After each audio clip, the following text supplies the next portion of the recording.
یہ بھٹو صاحب کے سلسلے کی 34ویں ویڈیو ہے۔ بھٹو صاحب کی پھانسی کی خبر کو کس طرح مخفی رکھا گیا؟ جب کبھی بھٹو بیگمات جیل میں بھٹو صاحب سے ملنے آئیں تو عموماً بہت سارے ملکی اور غیر ملکی اخبار نویس، ریڈیو اور ٹیلی ویژن کے نمائندے جیل کے گیٹ پر اکٹھے ہو جایا کرتے تھے۔ اسی اثناء میں بی بی سی اور دوسری دو غیر ملکی ٹیلی ویژن ٹیمیں جیل کی فلم بنانے بھی آئی تھیں۔ مجھے متنبع کیا گیا تھا کہ اس قسم کی ٹیلی ویژن فلمیں جیل پر ریڈ یعنی حملہ کرنے کے لیے بے حد کارآمد ثابت ہو سکتی ہیں، اس لیے ان ٹیلی ویژن ٹیموں کو جیل کے نزدیک نہ آنے دیا جائے۔ پاکستان میں اس وقت بی بی سی کا نمائندہ مارک ٹیلی بے حد دوڑ دھوپ کر رہا تھا کہ اندر کی خبریں دستیاب ہو سکیں، لیکن ہماری انٹیلیجنس اور سیکیورٹی خاصی چوکس اور چوکنا کر دی گئی تھی۔ صرف وہی خبریں میڈیا کو ملتی رہیں جو بھٹو بیگمات اور وکلاء وغیرہ ان کو دیتے رہے۔ بھٹو صاحب کی پھانسی کی خبر کو چھپانے کے لیے جو احتیاطیں اختیار کی گئی تھیں وہ مندرجہ ذیل ہیں۔ نمبر 1، 3 اپریل 1979 کی صبح کو یہ خبر بیگم بھٹو اور محترمہ بے نظیر بھٹو کو جیل سپرنٹینڈنٹ نے علیحدگی میں بتائی۔ بھٹو صاحب سے ملاقات کے بعد ان کو کسی اخباری نمائندے سے نہ ملنے دیا گیا، بلکہ ان کو جیل میں لائے جانے والے راستے کی بجائے دوسرے راستے سے واپس لے جایا گیا۔ سہالہ ریسٹ ہاؤس کو، جہاں ان کو نظر بند کیا ہوا تھا، باقی دنیا سے پوری طرح الگ تھلگ کر دیا گیا تھا۔ نہ کوئی اندر سے باہر اور نہ ہی کوئی باہر سے اندر آ سکتا تھا۔ نمبر 2، جو ہی جیل سٹاف کو بتایا گیا کہ آنے والی رات کو بھٹو صاحب کو پھانسی دی جا رہی ہے، تو اس لمحے کے بعد کوئی شخص نہ جیل میں داخل ہونے دیا گیا اور نہ ہی کسی کو باہر نکلنے دیا گیا۔ اسی لمحے جیل کے گیٹ پر فوجی پہرا لگا دیا گیا۔ نمبر 3، جیل کے تمام راستے بند کر دیے گئے۔ ٹیلی فون کے تمام رابطے منقطع کر دیے گئے تاکہ کوئی بھی یہ خبر باہر نہ بتا سکے۔ صرف 27 پنجاب رجمنٹ کا ٹیلی فون اور وائرلیس کا رابطہ بحال رکھا گیا۔ اس ٹیلی فون پر بھی ڈیوٹی افسر تعینات کر دیا گیا تاکہ کوئی غیر ضروری کال نہ کی جا سکے اور نہ ہی سنی جا سکے۔ نمبر 4، بھٹو صاحب کو پھانسی لگ جانے کے بعد ڈی آئی جی جیل خانہ جات واپس اپنی رہائش گاہ کو جانا چاہتے تھے، مگر گیٹ پر فوجی سنتری نے ان کو باہر نہ جانے دیا۔ وہ میرے پاس واپس آئے اور کہنے لگے، یہ بھی ایک ریکارڈ رہے گا کہ ڈی آئی جی جیل خانہ جات کو سنتری نے جیل کے گیٹ پر روکا ہی نہ ہو بلکہ گزرنے تک نہ دیا ہو۔ بہرحال ان کی بزرگی اور رتبہ کو محسوس کرتے ہوئے میں نے معذرت چاہی اور جیل سے ان کے باہر جانے کا بندوبست کیا، لیکن بعد میں مجھے معلوم ہوا کہ انہوں نے جائے رہائش پر پہنچ کر اپنی بیگم سے ٹیلی فون کے ذریعے بات چیت کی اور انہیں بتایا کہ بھٹو صاحب کو پھانسی لگا دی گئی ہے۔ یہ خبر اسی وقت کسی دوسرے سینئر آفیشل کو ان کی بیگم صاحبہ نے بتا دیا، اور پھر وہی ہوا جو ہوتا آیا ہے اور ہوتا رہے گا۔ یہ خبر لاہور سے ہارڈ پاس ہوئی اور دنیا کو سب سے پہلے بھٹو صاحب کی پھانسی کی خبر انڈیا ریڈیو نے مورہا 4 اپریل 1979 صبح 7 بجے سنائی۔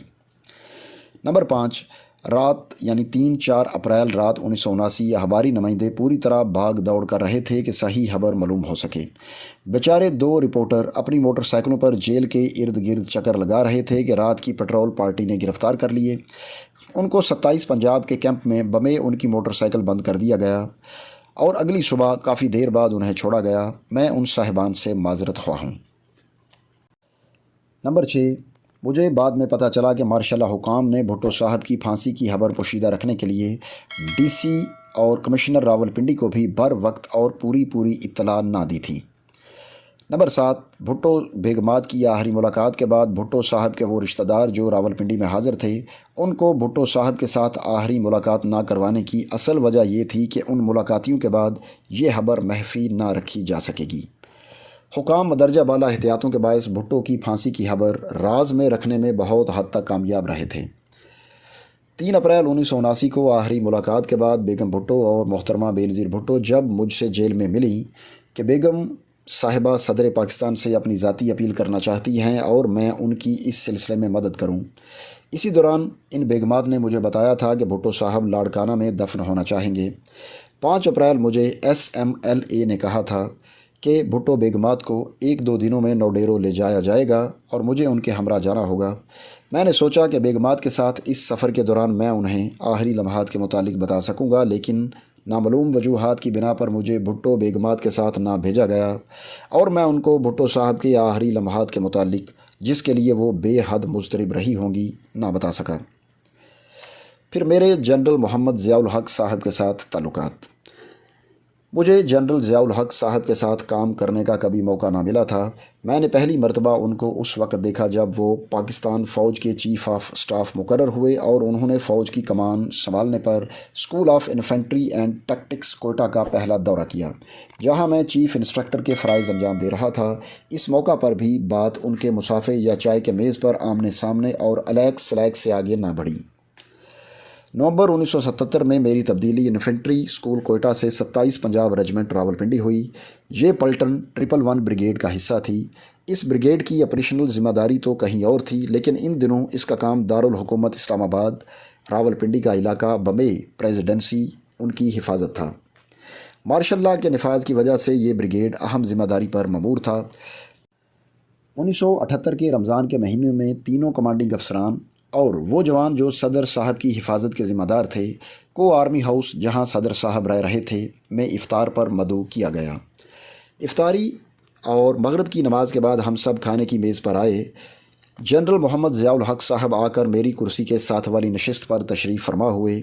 دراصل اس دعوت پر جانے سے پہلے میں نے سوچا تھا کہ اگر مجھے صدر صاحب کے ساتھ اس قدر نزدیک بیٹھ کر ایک آدھ گھنٹہ کھانے پر گزارنا پڑا تو میں ان سے کیا گفتگو کروں گا۔ شروع کی الیک سلیک کے بعد انہوں نے مجھ سے پوچھا کہ آیا میں نے سٹاف کالج کر لیا ہے۔ چونکہ میں سٹاف کالج نہ جا سکا تھا، اس لیے میں نے جنرل صاحب کو جواب دیا کہ سر، میں فوجی لحاظ سے ان پڑھ ہوں۔ وہ میرا مطلب نہ سمجھ پائے اور سوالیہ انداز میں مجھ سے پوچھا کہ کرنل رفیع تمہارا مطلب کیا ہے؟ تب میں نے تفصیلاً بتایا کہ جناب، جن دنوں مجھے سٹاف کالج کا امتحان پاس کرنا تھا، ان دنوں میں اسپیشل سروس گروپ میں تھا، جہاں ہم لوگ ایسے حالات سے دوچار رہے کہ سٹاف کالج کا خیال تک نہ آیا، اور جب اس اہم کوالیفیکیشن کا خیال آیا اس وقت بدقسمتی سے میری عمر زیادہ ہو چکی تھی، جس کی وجہ سے میں یہ اہم ڈگری حاصل نہ کر پایا۔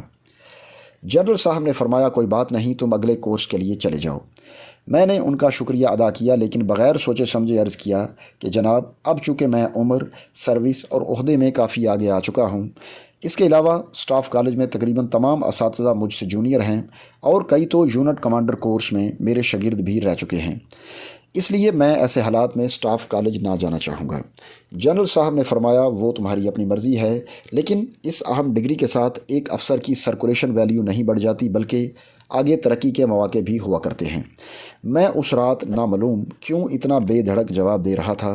میں نے ان سے کہا جناب، آپ صرف چیف آف آرمی سٹاف اور چیف مارشل لاء ایڈمنسٹریٹر ہی نہیں بلکہ ملک کے صدر بھی ہیں، مگر میرا پروموشن نفع یا نقصان صرف اللہ تعالیٰ ہی کی طرف سے ہونا ہے۔ یہ میں نے اپنی شہادت والی انگلی آسمان کی طرف اٹھاتے ہوئے کہا، اگر آپ ان تمام عہدوں کے ہوتے ہوئے بھی چاہیں تو ایسا نہیں کر سکتے۔ میرے اس جواب نے جنرل ضیاء الحق صاحب کو ایک عجیب کیفیت میں ڈال دیا۔ میرے ساتھ بیٹھے وہ مجھے پوری توجہ سے سن رہے تھے، لیکن اس جواب پر وہ میری طرف جھکے اور آنکھوں میں آنکھیں ڈال کر میری اندرونی حالت کو سمجھنے کی کوشش کرنے لگے۔ چند لمحے مجھے دیکھنے کے بعد انہوں نے فرمایا، آپ ٹھیک کہہ رہے ہیں، ہر نفع یا نقصان صرف اللہ تعالیٰ کی مرضی کے مطابق ہی ہو سکتا ہے۔ مگر وہ میری آنکھوں کے اندر چند لمحے اور اسی غور سے دیکھتے رہے۔ پھر وہ کچھ خاموشی کے بعد دوسرے دو کمانڈنگ افسران جو میز کی دوسری جانب سامنے بیٹھے تھے ان کی طرف متوجہ ہوئے اور دونوں سے ان کی یونٹوں کے متعلق سوال کیے۔ اس دوران میں نے سوچا کہ کھانے کے دوران میں جنرل صاحب سے کن موضوعات پہ بات کروں گا۔ میرے دماغ میں 3 نقطے آئے۔ اول، نظام مصطفیٰ۔ دوم، ہمارے بینکوں کو سودی نظام اور جنرل صاحب کے صدر ہونے کی حیثیت سے نئی سیاسی ذمہ داریاں۔ جب انہوں نے دوسرے کمانڈنگ افسران سے گفتگو ختم کی تو میں نے ان سے پوچھا کہ جناب، آپ نے ہماری نمائندوں سے چند مرتبہ نظام مصطفیٰ کو صحیح معنوں میں رائج کرنے کے متعلق فرمایا ہے، آپ اس کو کیسے چلانے کا خیال کر رہے ہیں؟ انہوں نے مجھے تفصیلاً بتایا کہ پاکستان کو حاصل کرنے کا مقصد کیا تھا، اور پھر فرمایا کہ جب تک ہم نظام مصطفیٰ کو صحیح معنوں میں رائج نہیں کریں گے ہم اس عظیم مقصد کو حاصل نہ کر پائیں گے۔ ان کی تفصیل سننے کے بعد میں نے ان سے پوچھا کہ جناب، اسلامی نظام کو رائج کرنے میں ان کے خیال میں کتنا وقت درکار ہوگا؟ چونکہ جنرل ضیاء الحق صاحب کو مارشل لاء لگائے ہوئے اور پھر اسلامی نظام رائج کرنے کے متعلق بیانات دیتے ہوئے کافی وقت گزر چکا تھا۔ ادھر ہر محب وطن یہی چاہتا تھا کہ وعدے کے مطابق الیکشن جلد از جلد ہوں، اور اگر نظام مصطفیٰ کا بھی آغاز ہو جائے تو کیا بات۔ جنرل صاحب نے جواب دیا کہ اس نظام کو رائج کرنے میں انہیں کچھ وقت درکار ہوگا۔ میں اس رات جنرل صاحب کے ساتھ اپنے پورے اعتقاد اور یقین کے ساتھ گفتگو کرتا رہا تھا۔ میں نے ان سے عرض کیا کہ جناب، اگر آپ نے اپنی پوری طاقت اور ایمان کے ساتھ اس کام کو پایہ تکمیل تک نہ پہنچایا تو اسلامی نظام بھی ڈیموکریسی، ڈکٹیٹرشپ اور سوشلزم جو بالترتیب قائد اعظم، فیلڈ مارشل اور بھٹو صاحب کے بعد فیل ہو گئے تھے، ناکام کہا جائے گا۔ میں نے ان سے کہا کہ اگر اسلامی نظام بھی بے دلی سے محض سیاسی نعرے بازی کے طور پر رائج کرنے کی کوشش کی گئی تو خدا نہ کرے دنیا کہے گی کہ یہ بھی دوسرے نظاموں کی طرح اپنی افادیت کھو چکا ہے، اور پھر کمیونزم اور لادینیت کو کوئی روک نہ سکے گا۔ انہوں نے مجھے پھر بڑے غور سے دیکھا اور چند لمحوں بعد اپنے انداز میں مسکراتے ہوئے کہا، رفیع، فکر نہ کیجیے، ایسا ہرگز نہ ہوگا۔ چونکہ مجھے ہمارے بینکوں کا سودی نظام کے بغیر چلنا ناممکن نظر آتا تھا، اس لیے میں نے لمحہ بھر کی خاموشی کے بعد جنرل صاحب سے پوچھا کہ جناب، آپ کی حکومت اسلامی طریقہ سے بینکنگ کو کس طرح چلانے کا سوچ رہی ہے؟ انہوں نے جواب میں کہا، کچھ دن انتظار کیجیے، ماہرین اس کام پر لگے ہوئے ہیں اور جلد بینکوں سے سودی نظام ختم کر دیا جائے گا۔ گفتگو کو جاری رکھتے ہوئے میں نے ان سے پوچھا کہ جناب، آپ ایک سپاہی سے سیاستدان بن کر کیسا محسوس کر رہے ہیں؟ انہوں نے پھر مسکراتے ہوئے جواب دیا کہ رفیع صاحب، یہ ایک بہت بڑا تجربہ ہے، اور کہنے لگے، میں ملک و قوم کے لیے کتنا ہی اچھا پلان سوچوں لیکن ہمارے سیاستدان اس کی ضرور مخالفت کرتے ہیں، اور بدقسمتی یہ ہے کہ کوئی بھی اس کی بجائے اپنا صحیح حل نہیں بتاتا بلکہ صرف مخالفت برائے مخالفت ہی کیے جاتے ہیں۔ پھر کہنے لگے کہ سیاسی اور فوجی سوچ میں یہی بڑا فرق ہے۔ میں نے جواب میں کہا کہ جناب، آپ بہت جلد ان کی سیاست بھی سمجھنے لگیں گے، جس پر وہ ہنس پڑے اور فرمایا، ہاں، کوشش تو کر رہا ہوں۔ خیال تھا کہ وہ مجھ سے بھٹو صاحب کے متعلق یا جیل کے حالات پر کچھ گفتگو ضرور کریں گے، لیکن انہوں نے اس طرف کوئی اشارہ تک نہ کیا، بلکہ بعد میں بھی میری جیل میں تعیناتی کے دوران انہوں نے اس موضوع پر کبھی اشارتاً بھی بات چیت نہ کی، اور مجھے شک ہونے لگا کہ انہیں میری جیل کی ذمہ داریوں کا علم بھی ہے یا نہیں۔ حتیٰ کہ 1978 کی دوسری عید کے موقع پر جب میں آرمی ہاؤس ان سے عید ملنے گیا تو جنرل ضیاء صاحب نے مجھے گلے لگاتے ہوئے میرے کان میں آہستہ سے فرمایا، رفیع صاحب، کیا حال ہیں آپ کے؟ تب مجھے یقین ہوا کہ وہ مجھے اچھی طرح سے جانتے ہیں۔ افطار ڈنر کے بعد دوسرے کمانڈنگ افسران کے ساتھ میں نے بھی اجازت لی۔ جنرل صاحب نے میرے ساتھ بڑی گرمجوشی کے ساتھ مصافحہ کیا۔ میرے گھر پہنچنے کے 30-40 منٹ بعد مجھے صدر صاحب کے ملٹری سیکرٹری بریگیڈیئر ظفر مرحوم نے ٹیلی فون کیا اور بتایا کہ صدر ضیاء الحق صاحب 2 دنوں میں عمرہ ادا کرنے سعودی عرب تشریف لے جا رہے ہیں، اور وہ چاہتے ہیں کہ آپ یعنی کرنل رفیع الدین بھی ان کے ساتھ جائیں۔ اس لیے مجھے انہوں نے کہا ہے کہ اپنا پاسپورٹ اگلی صبح فارن آفس اسلام آباد پہنچا دوں۔ دوستو، یہ اس سلسلے کی 34ویں ویڈیو تھی۔ اگر ویڈیو اچھی لگے تو لائک کریں، چینل پر نئے ہیں تو سبسکرائب کریں اور بیل یعنی گھنٹی کے بٹن کو دبا کر نوٹیفیکیشنز آن کر لیں تاکہ ہماری تمام ویڈیوز کے نوٹیفیکیشنز آپ کو سب سے پہلے ملیں۔ اب آپ سے ملاقات ہوگی اگلی ویڈیو میں، تب تک کے لیے اللہ حافظ۔